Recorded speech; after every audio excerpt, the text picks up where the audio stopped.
the prince of the old political family who wants to be the prime minister by hook or by crook. Recently, he said that he is Hindu, but he doesn't believe in Hindutva, neither he is a Hinduwadi. What he is, I'll tell you.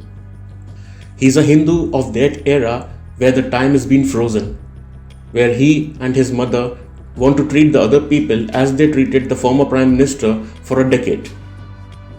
He is a Hindu and wants everybody to be that Hindu where the West people will see them as practicing the exotic snake charming.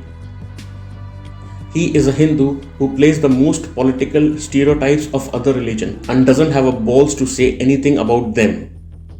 And then he thinks he's doing a great job by practicing and by faking the prayers in temple for winning elections. And I will not blame him. We have a recent past where these things have been done.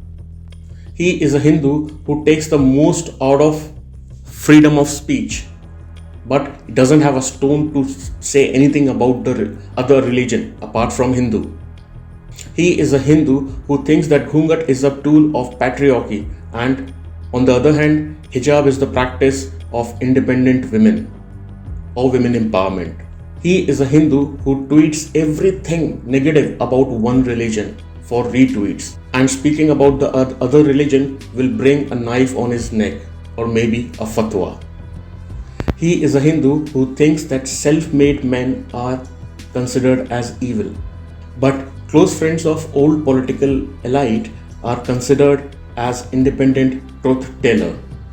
I myself is a Hindu and believes in some of the stereotypes, but it doesn't matter because I'm just a badass motherfucker on YouTube. But for him, he is representing the oldest culture by saying I am Hindu. And before he says anything, he should go through the ideology of Hindu and the history of our beloved country, India. Namaste.